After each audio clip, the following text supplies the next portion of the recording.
Pod Save America is brought to you by Stamps.com. Just says Stamps here. These days, you can get practically everything on demand, like our podcast. True. Listen, whenever you want, when it's convenient for you. Why are you still going to the post office and dealing with their limited hours when you can get postage on demand with Stamps.com?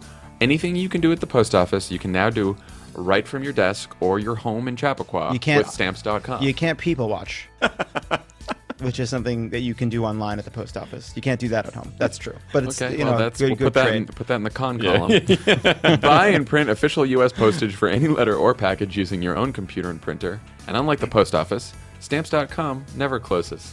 2 a.m, you're hungry for some stamps? You know where to go. Stamps.com, it makes you more polite, you know, because often you're like, I should write a thank you note to this person, but I don't have a stamp, so I'm just not gonna. Yeah, that's My true. writing is bad. This eliminates that friction. Bad penmanship.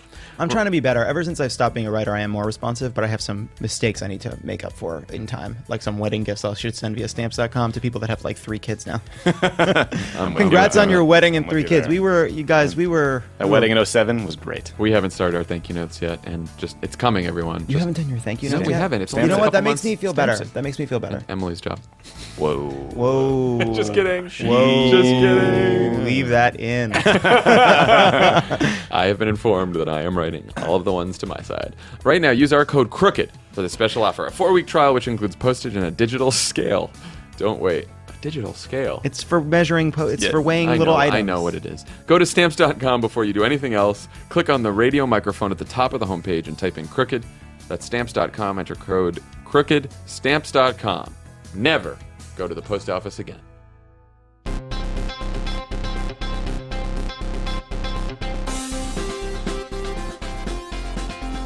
We are here with Secretary Hillary Clinton at her home in Chappaqua to talk about her book, What Happened. Thank you so much for being on Pod Save America. I am thrilled to be on Pod Save America and really happy that you all are here today. Lovett has been asking for this for so long. I mean, it's not like begging. I'm just glad it worked out. But I am so delighted that you're still asking. And now I don't know what we'll do after we actually complete this podcast. We may have to think of something. We have other shows. Yeah, we may have something live else. Events. We have a lot coming down the pike. Do you really? Yes. Yes. Okay, I need to hear all about that, John. I do want to let our podcast listeners know that her guard is down. Hillary Clinton's guard is down. And I'm holding the Rottweiler with both hands. Perfect. So you write in the book about the challenges you faced running as a woman. One silver lining of 2016 is that a record number of women have now decided to run for office. What advice would you give them about how to grapple with the kind of sexism that you grappled with during the campaign?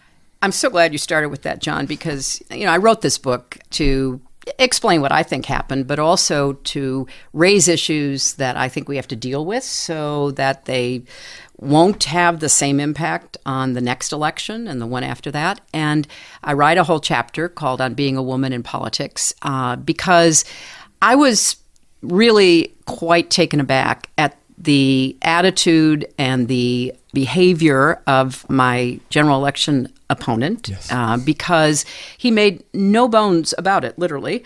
He was so sexist, and not just about me, but about his Republican woman opponent, his women and reporters on TV and elsewhere. So it was really a part of the atmosphere, and I want not just women, but men as well, to know this is endemic. Sexism and misogyny are still endemic. We've made progress, but we can't allow ourselves to go backward. And as I point out in the book, it never was just about me. I happen to have the big bullseye on my head, but it was about women. And in the months since, we've seen reports out of Silicon Valley and other businesses, as well as politics, where distinguished women like Elizabeth Warren or Kamala Harris or Kirsten Gillibrand or others in the media are being treated to a level of overt sexism that I thought we had at least diminished and maybe put a lid on, but it seems to have popped back up. So I'm hoping that everybody will read in my book that chapter because I want everyone to think about it and be serious about it. And then I think we have to stand up and speak out, men and women alike. So when Kamala Harris is basically told to stop talking or Elizabeth Warren is told to stand down, we need to say, hey, wait a minute. That is overtly sexist, and we're not going to put up with it. And her colleagues and everybody else should say the same thing. So the excerpts of the book that have leaked out so far have set off another round of Bernie versus Hillary recriminations, everyone's favorite pastime. Now, I know that elsewhere in the book, you give Bernie a lot of credit. You say that the debate is overblown, that you actually agree on most issues. But it seems like there's still an important debate about what comes next for the party that we should talk about. So from the spring, Washington Post poll found that 67% of voters think Democrats are out of touch with the concerns of the average person. And that includes 44% of Democrats. To turn this around, do you think the Democratic Party needs to fundamentally change as an institution with regards to policy? Or do you think it's about sharpening our message, better technology in the party, and stuff like that? I've given this a lot of thought, as you might guess, because it is deeply distressing to me that we are painted like that. And I can only speak, again, from my own experience, which I try to relate in the book. I had such a different experience in '08, as you all know, because you were part of the Obama campaign. Once it was over, it was over. And I quickly endorsed President Obama. I worked really hard to get him elected. I was still arguing with my supporters at the Denver convention, telling people, don't be ridiculous. You've got to vote for Senator Obama at the time. And I was thrilled when he got elected. I didn't get anything like that respect from Sanders and his supporters. And it hurt, to have basically captured the nomination, ending up with more than 4 million votes than he had. But he dragged it out, and he was so reluctant. But why would we be surprised? He's not a Democrat. And that's not a slam on him. That is just a repetition of what he says about himself. So what I'm focused on are people who are proud to be Democrats, people who want to defend the legacy of Democrats, of our last president and presidents before, who have done so much to help so many Americans economically, in terms of civil rights, human rights. And I think we are facing a couple of very difficult obstacles. First, the other side has dedicated propaganda channels. That's what I call Fox News. Right. It has outlets like Breitbart and, crazy InfoWars and things like that. In this particular election, it was aided and abetted by the Russians and the role that Facebook and other platforms played. We are late to that. We did not understand how a reality TV campaign would so dominate the media environment. And I confess, I was trying to do everything I could to build on the success of President Obama's campaign. I had a lot of people you guys know involved in the campaign. We were really proud of it, but boy, it was tough to break through. So I think the Democrats can do a lot, but they are still going to face a very difficult media environment. And we've got to figure out how we're going to break through. I mean, obviously, more podcasts, more other ways of communicating so voices can be heard and real positions can be understood is part of it, but we're still at a disadvantage. Well, so what do you think of recently Kamala Harris, Elizabeth Warren have signed on to Bernie's single-payer healthcare plan? Do you think that's a good idea? Do you think that we need some of these bolder policies? Oh, well, look, I've been for universal health care for many decades, and there's a difference between single payer and universal health care. Under President Obama, we got the Affordable Care Act, so we got to 90% coverage. And one of the differences we had in the primary campaign was my very strong defense of the Affordable Care Act and my strong defense of what President Obama had achieved, and my recognition that we had come so far that I was certainly not going to support ripping it up and trying to start all over again.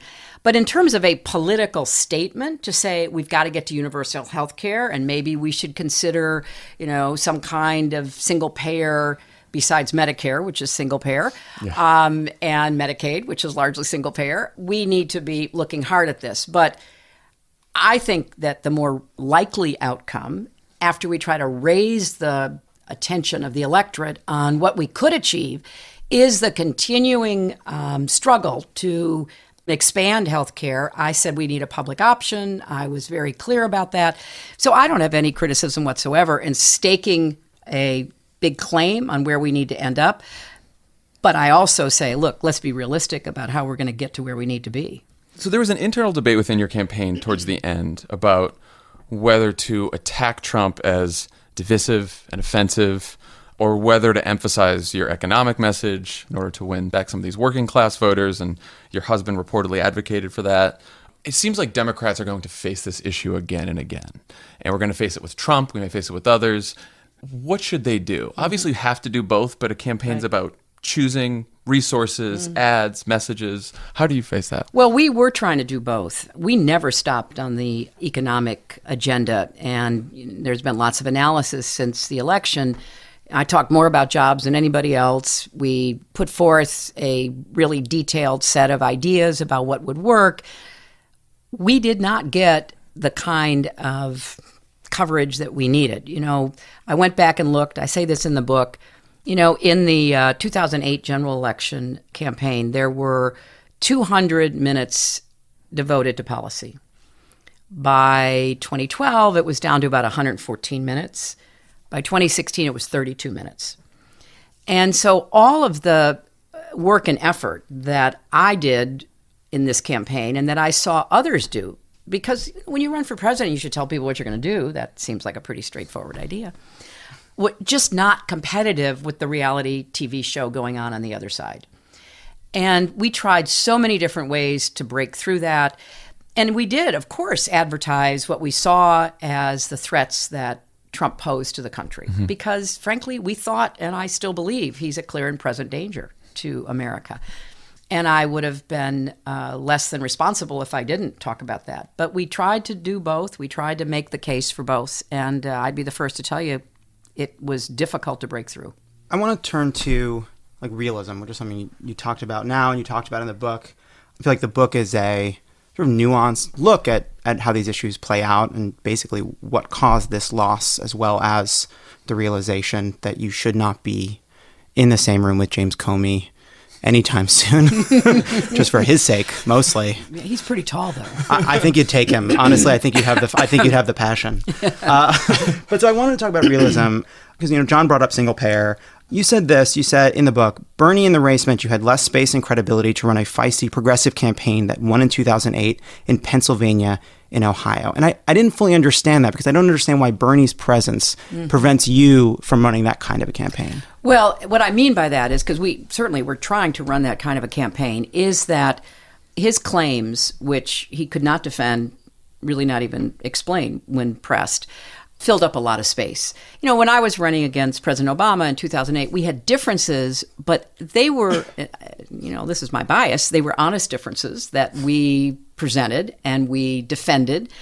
And, whether it was an individual mandate or not in healthcare, each of us was ready to say, here's why or here's why not.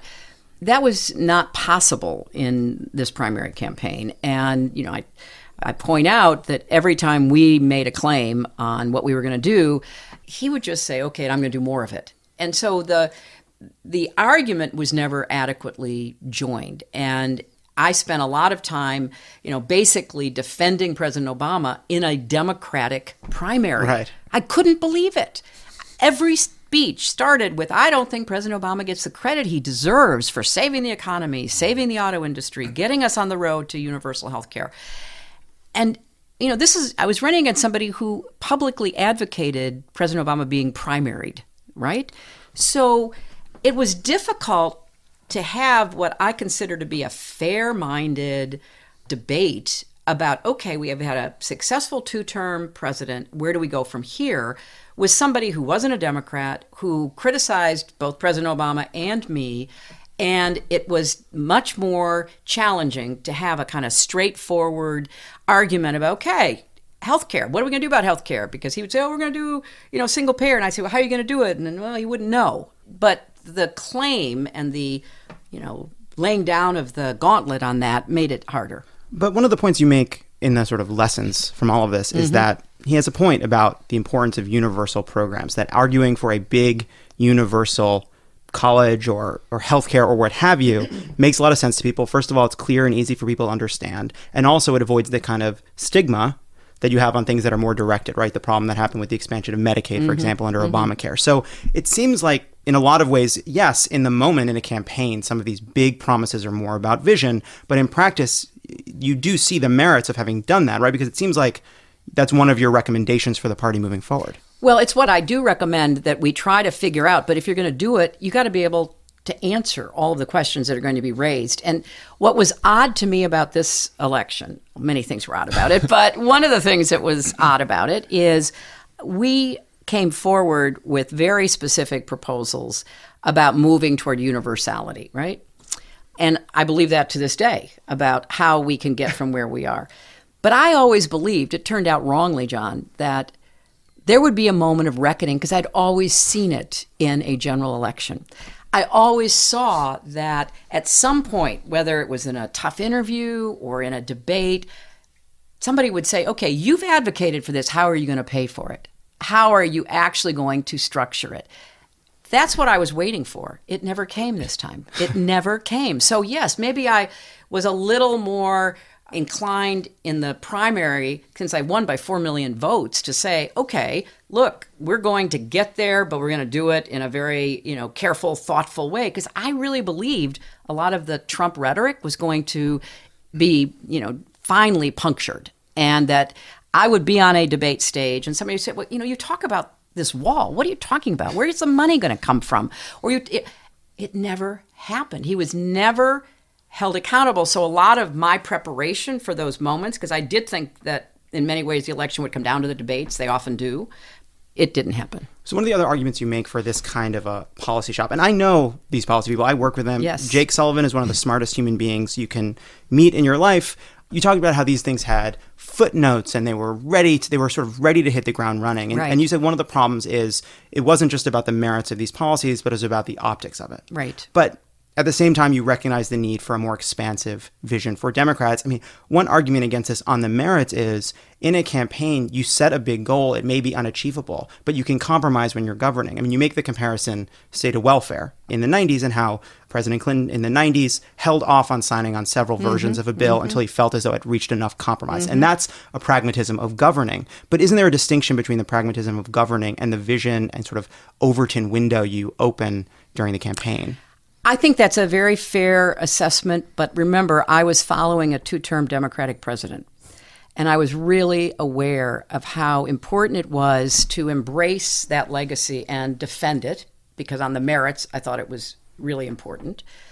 And I believed that if I had said, okay, we're going to have universal health care, single payer, first question would have been, well, why didn't President Obama do that? Well, because it was really hard, and what he got done was amazing. Yeah. See, that's tough. Whereas Sanders, who's not even a Democrat, who criticized the president all the time, he could say whatever he wanted to say. I was not only running on my own, I was running to build on the progress of the prior 8 years. I was unapologetic about that.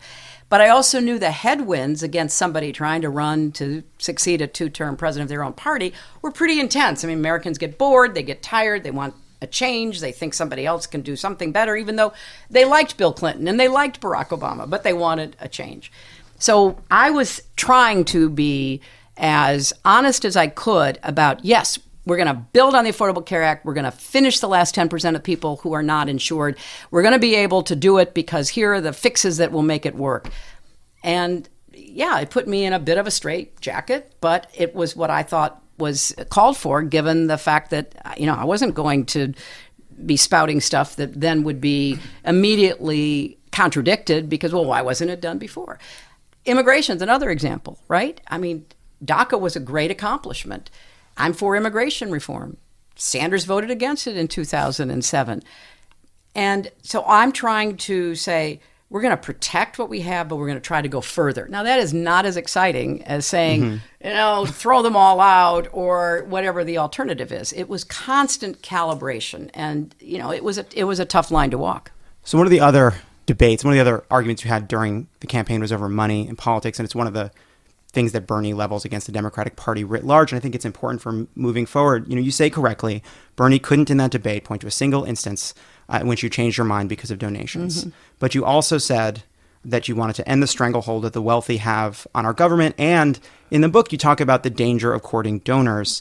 Where is that danger? I mean, you don't have to change your mind, for this money to have some kind of an influence. I mean, what do you think the danger of courting donors is? Well, I'm for public financing, and I put forth a very comprehensive set of changes. I voted for, McCain-Feingold. I mean, I think the Supreme Court has so perverted our electoral system, and Citizens United is a gateway to corruption, and I think we've seen that over and over again. So I don't have any problem with people donating to your campaign, and neither does Bernie Sanders, by the way, because, he takes money from people as well. What I wanted to do was to say, look, we need a whole different system. And so I said I was going for a constitutional amendment from day one on Citizens United, because there's no way to get to where I think we have to be unless we change the Constitution. But until then, we live with this system. Yes, and we do. And one of the consequences of this system is raising huge sums of money and going to amongst the financial industry and other industries and raising money, going to the Hamptons and raising money.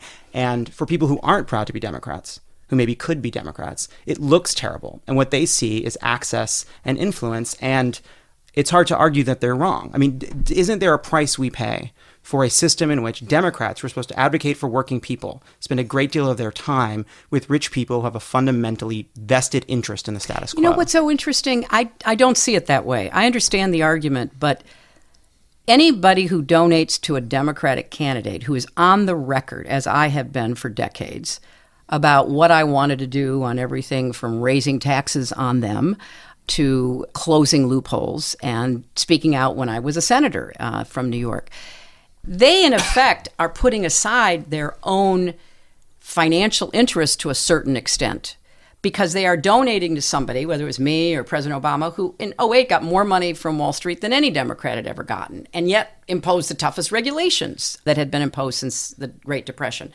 We're not going in on bait and switch. I mean, I say to donors the same way I say on a public stage, we need to tax the wealthy. And here's what I will do. I've been saying we need to close the carried interest loophole, and here's what I intend to do. So if they're still going to give me money, they must have some other concerns about maybe the future of our country and our position in the world. So I think it's an argument which superficially sounds like, oh, yeah, okay. But on further examination, I don't think really holds up. We could solve all this if we get to public financing, and that's what I am still in favor of. So first of all, don't we pay too high a price for the optics of that? And then also, isn't there some effect on the access that this group of people has a larger access to Democratic politicians? I can only talk for myself. I mean, you were in my Senate office. We saw every kind of person under the sun, and we saw them on a regular basis, filling up the day with people who wanted to see me on everything. And, the vast majority of them had never given money to politics, certainly not in any large amount. So optics is a problem. I'm the first to admit that because I had some optics problems, which I admit in this book.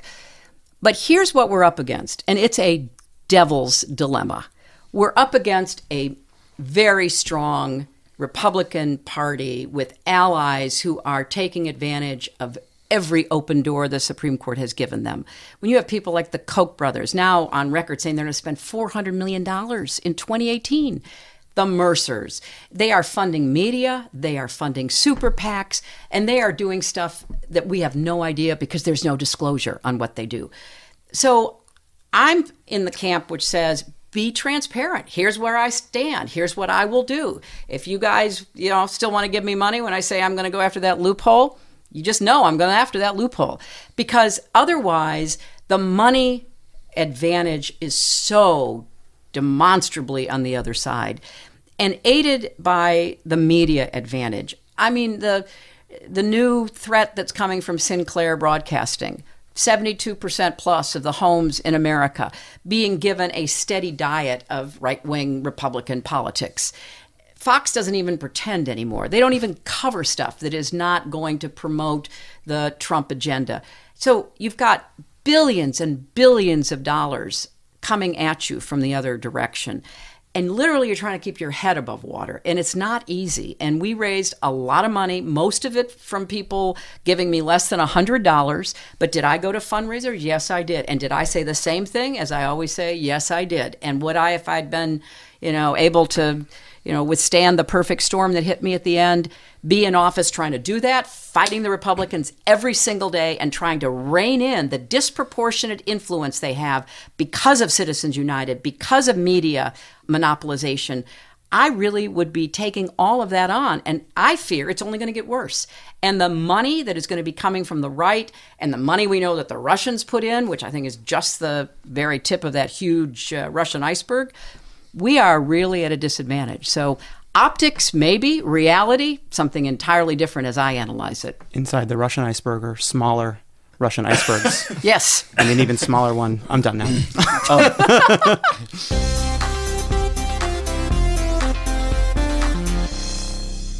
Pod Save America is brought to you by Tommy John. Here's something that we all get a little awkward about, but open discussion solves problems. Like what underwear we wear when we go to the woods to talk to Hillary Clinton? Correct. Well, the question was, when was the last time you refreshed your underwear drawer? It's been a while. Honestly, Notice how I just said drawer. Drawer. I really tried to nail I don't say that. it either. Drawer. Tommy John Draw. is the ultimate underwear upgrade. They're It the is. revolutionary men's underwear brand that has redefined comfort for guys everywhere and has even been described as life-changing by Jon Lovett. of underwear. Jon Lovett, that was your quote, life-changing. I don't believe that that's what I said. I mean, you said it too now, by True the way. enough. Each pair is crafted... Tommy John is life-changing. Jon Favreau, 2017. Each pair is crafted from ultra-lightweight fabric Barrett for code. maximum breathability.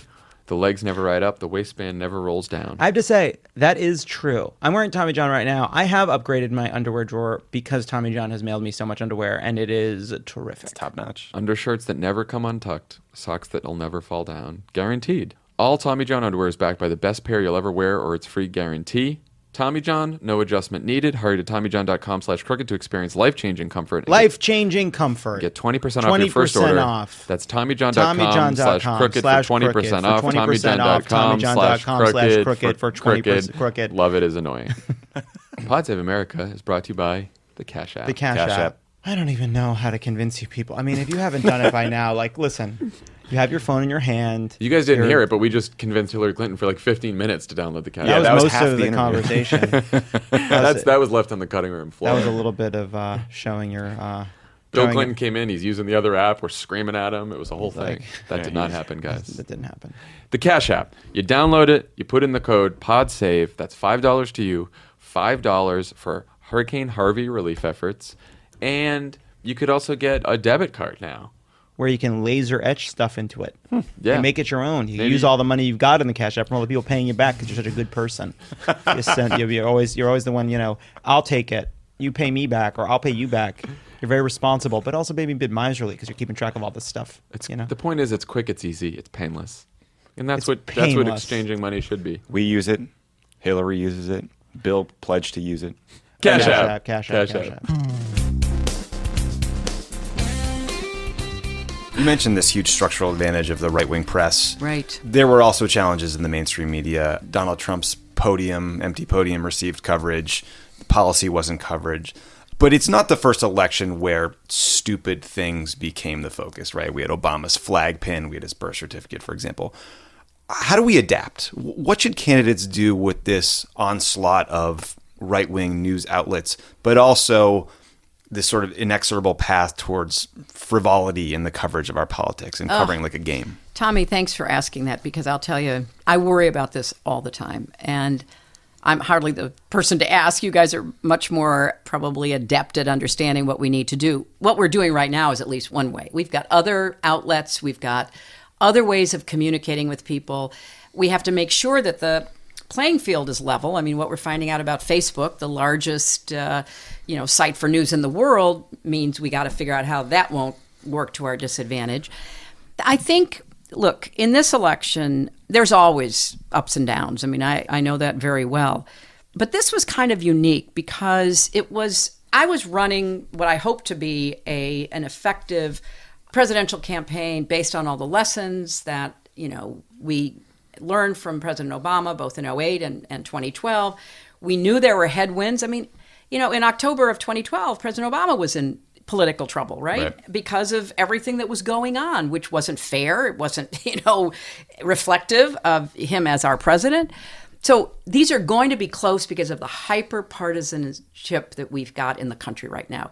At the end of the day, I think Comey cost me the election, but I think also people with an R by their name said, okay, I want my tax cut. I want my Supreme Court justice. So there was a calculation as well as an emotional reaction. So what are we going to do about it? Well, I don't understand why people who share our views aren't more willing to invest in media that can be competitive. Because what you've got is a right-wing advocacy propaganda, and you've got a kind of mainstream media that engages in false equivalency. And it's tough if you are a Democrat trying to navigate through that to get the coverage that is, really going to reflect the reality that you're facing out there on the campaign. And anything we can do to point that out, and I have sympathy for the press. In this past election, you're right. I mean, how many hours of empty podiums are you going to be looking at? Or for the first time, a presidential candidate calling in and being put on the air. I mean, things that had never happened before. It's an absurd advantage to do that. It's an absurd advantage. And I do think, I think that part of what was going on is the entertainment value. And I really, I've tried to have some conversations about this with some people in the media. I think they're doing some soul searching now, but at the time, they all thought I was going to win. They thought it was a free shot. They thought that, just covering his latest outrage, was good for ratings. People were tuning in. Well, my gosh, what's he going to do next? So they've got to understand they carry this really solemn responsibility, and we'll do our best, and we need to do better to deal with message and everything else. But if you can't break through, or if the show on the other side is so razzle-dazzle, say anything, do anything, and, somebody is trying to be responsible on, our side, that is a tough campaign. Right. Another complicating factor, to say the least, was the Russian interference. You write about Putin's grudge against you and the fact that he blamed you for protests in Russia back in 2011. How much of the interference do you think was motivated by a personal grudge against you? Or is this the new playbook for Russia when it comes to cyber attacks in our elections, and we need to get ready? It is much more the new playbook. Okay. But I think part of the motivation for Putin was I was the candidate. I was representing the United States. I mean, I wasn't standing up in Lithuania and saying, I, Hillary Clinton, think that, what's going on in the parliamentary elections in Russia is really troubling. I sound just like her. Yeah, don't you think? I was saying the United States thinks it's really troubling. That was our policy, and I was a very avid proponent of that policy. But this is much more about the playbook he has adopted now to destabilize Western democracies, to disrupt the Atlantic Alliance. Mm-hmm. And he has been using what are called in the tradecraft active measures for years to destabilize, undermine, disgrace political leaders in countries that, particularly in Europe, are on his border or a little further beyond.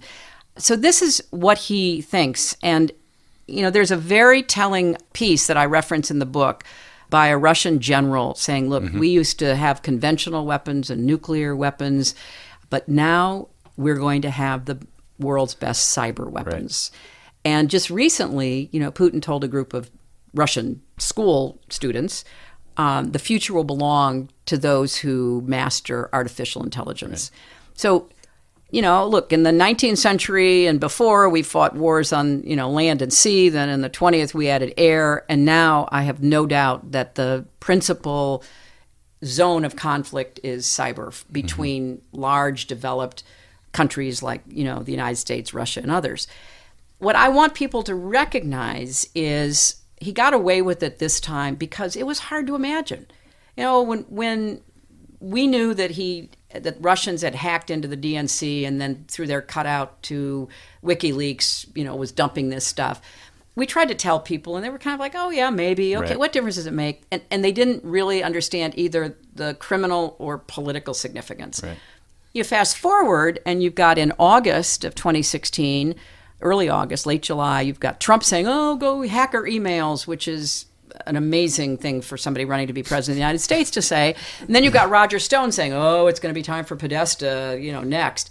We knew there was stuff going on, but even we didn't understand the extent of it. And we saw it in real time. One of the kind of surprises to me in the analysis we went through after the election was how effective the Russians through WikiLeaks were in weaponizing information against me, and how they were getting really good political advice about placement, both geographic and platform, from somebody. And we'll leave it at that. Yeah. But we didn't really see that. That was not clear to us at the time in the campaign. And in retrospect, we saw how, if you analyze Google searches, they were spiking in places that had been sort of swing, had ended up voting for President Obama, but were, subject to being persuaded by the other side. WikiLeaks searches were off the charts. People were trying to understand, and they were trying to make sense of some of the stuff they were hearing on their Facebook, feeds, or a friend telling them, which happened all the time. And, I was talking to Susan Page, the reporter from the USA Today, and she said she'd go to these Trump rallies and people would say the most amazing things to her. And she'd say, "Where did you hear that?" "Oh, I saw that on Facebook." That's where people got their news, and the Russians, aided and abetted in some ways by people in the Trump campaign or associated with them, were very adept at targeting. Right. So Putin has been accused of killing journalists, imprisoning his opponents, killing his opponents. In the book, you say Trump doesn't just like Putin. He seems to want to be like Putin, put down dissenters, repress minorities. He dreams of Moscow on the Potomac. Should we take that literally? I mean, do we think that he is really someone who might crack down on free speech the way Putin has, or take further draconian steps? Yes. And I'm really happy to say that to the three of you, because you have influence and you have reach. Look, I wrote this book to try to come to grips with what happened, but also to sound the alarm about what I think could still and may well happen. I think Trump, left to his own devices, unchecked, would become even more authoritarian than he has tried to be. Also, remember, the right wing, aided and funded by Mercers, Koch brothers, etc., is very serious about calling a constitutional convention. They need 34 states. Last I checked, they were like at 28, 29. Part of their gerrymandering is to control state legislatures, elect Republican governors, and to call a constitutional convention. And if you really get deep into what they are advocating, limits on the First Amendment, no limits on the Second Amendment, limits on criminal justice. I mean, there is a very insidious right-wing agenda. So when I say that he doesn't just like Putin, he wants to be like Putin, I'm not saying he's going to start killing journalists, but I am saying that he likes the idea of unaccountable, unchecked power.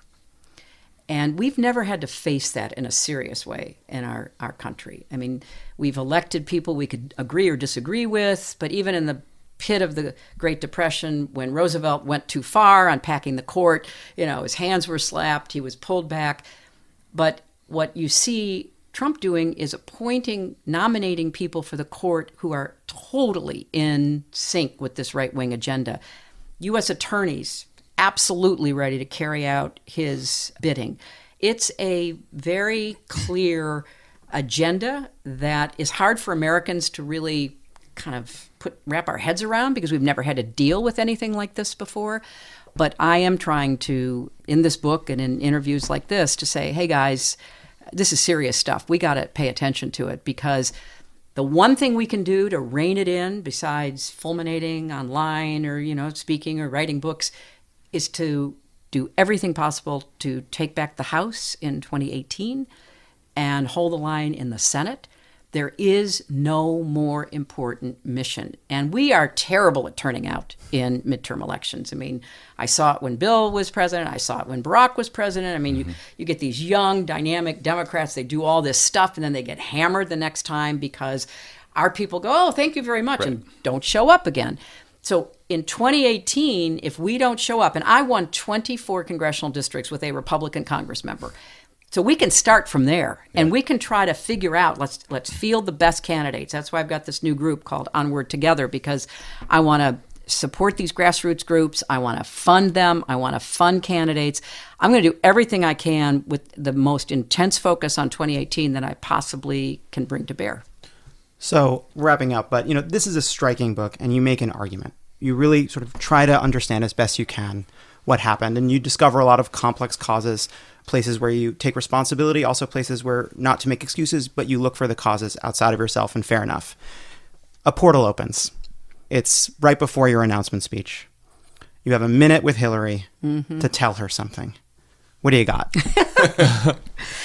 Great question, John. I would say, okay, you're running a traditional but really well-constructed presidential campaign. You've got great people working for you, but you're walking into an unknown situation, and you need to get a broader 360-degree understanding of what this campaign is going to look like. Because we've got to be ready for whatever they throw at us, and what they're going to throw is not what anybody else has ever had to confront. And I don't think you or your campaign have really given that much thought, because why should you? It's never happened before. So I'm telling you, Hillary, you better get around a table and, blue sky this and brainstorm this and red team this. And who knows? I was reminded by somebody just today that I was doing an NPR interview about my last book, Hard Choices. And I was in the NPR studio here in New York. This was back in 2014, I think. And all the electricity went down for, a period of time, unbelievably, in a radio studio. And so the engineer who was there running it, he said, my gosh, what is that, the Republicans? I said, well, it could be the Russians. That was 3+ years ago. And I always believed the Russians were more of a threat under Putin. But I never imagined that they would be so brazen as to interfere in our election. And I should have just made a long list and gotten smart people, called you guys, say, okay, give me the weirdest things you think could happen, and let's be prepared for it. But would it be go figure out some different policies, go figure out some different messages? I think it would be go figure out how you're going to be able to run a campaign in an environment where propaganda. You've got propaganda, and you've got the media as confused as you are. Mm-hmm. And they're giving huge amounts of time to a guy who is really antithetical to everything I think is right about American politics. I mean, look, if I'd lost to a Republican, a normal Republican, of course I'd be disappointed and I'd be really upset with myself. But this is beyond anything I had imagined. And so I think, John, in a way, it was a lack of imagination about what could happen. And once we saw it happening, I mean, I watched the faces of the 16 Republicans he, beat. They were as confused as I was because, some of them were supported by the Mercers or the Koch brothers, and they had their own network and all of a sudden. Ben Carson didn't know he was running for president. He didn't. Well, he's a special case. So he was just like, what am I what is this convention? Juggling off stage. What is this convention? And what is HUD? But watching that, I think we should have understood that the media loved it, because it was it was like his Apprentice show or some other reality TV shows. The more outrageous you are, the better the ratings are. And we did not compete at all in that arena. And so, I should have thrown some more insults or, advocated some more crazy stuff.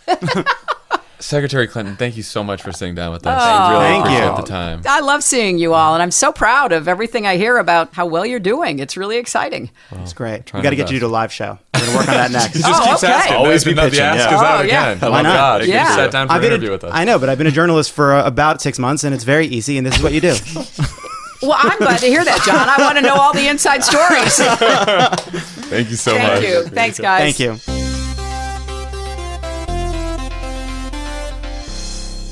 So we are still squatting. We are Secretary Clinton's basement. Her guard is still down, but it's elsewhere. She's gone. We're looking for a route out to the woods. We have, again, our Gorp. We have our trail mix. Our tearaway What do we pants. think, guys? I think that she was very honest about the parts of that election that still frustrate her. The thing that most surprised me in the interview was her response to my question of her description as Trump being like Putin, because I thought she was dead. Yeah, she might say, don't take that too literally, but I think she might have said it was a concern, but she just said yes. Yeah, I mean, she means it when she says he is a clear and present danger to our country, and that is a pretty strong call to arms for winning back the House. It was interesting. I kept trying to get to, all right, there's all these outside challenges that she faced: sexism, Russia, propaganda, which she talked a lot about. It's like, we have to solve all these in the long term. In the short term, there's an election in 2018, 2020. Those things aren't going to be solved. What do Democrats do differently to get through those things? And I think she honestly just she doesn't know. Look, we have been talking about this. It is unknoble to an extent. We are all posing these questions to ourselves over and over again, and she doesn't have special access to the answer. She has special access to what it was like to go through this thing. And I think the book is worth reading for that alone, even though it's much more raw and open than it had any business being. But we're all trying to figure that out. Yeah, and she clearly does not believe it was a policy. No. It was a policy issue. Well, and I think policy was a focus in the primary. Policy was absent from the general election. That was interesting. 100% true. The fact that was interesting, that her sort of, the responsibility gene on policymaking during the primary built on the assumption that she'd be called to account in the general, and the fact that that never happened was interesting. Yeah. Just another subtle way that the rules were completely rewritten in this election. Everyone usually tacks back to the middle, and Donald Trump tacked as far right as he possibly could get. I mean, we have talked about this on this podcast many times before, but all of us, Hillary Clinton, Barack Obama, the three of us, many of our friends, we probably underestimated the level of anger in this country about people who didn't think that the economy was working for them and didn't think Washington was working for them, and they were really pissed. And I think, the sort of cultural reaction. We all did that. The cultural reaction to an Obama presidency and the role that played, and the anger and vitriol connected to race as well. I mean, we've all talked about that a million times, but I think, it was interesting that I think she's struggling to understand what she'd do differently too. Yeah, that's right. Well, that was a very interesting interview. It was, and I'm glad she sat down with us. Can only assume the ratings have been through the roof, and that's also great. Okay, well, we are going to stay in this basement in Chappaqua until we're kicked out, until we're forcibly removed. I have my wheelie bag. It's nice down here. I could make this work. This is good. It's nicer than my house. It's very sporty in this room. Some golf nice books on the shelves. See Seabiscuit over there. Bill Simmons' basketball book is here. We're gonna tell Simmons. There's a lot of baseballs and boxing gloves. Excellent. Some golf memorabilia. We are now going to describe the basement for the next 10, 20 There's minutes. a photo of Secretariat. The music is going. We are in the outro. We're Very in the loose outro. All right, hey, guys. all the reporters listening to this who are going to tell us we didn't do a great job. Did you make it this far? I don't care. That was a great conversation. We'll see you guys again. Bye.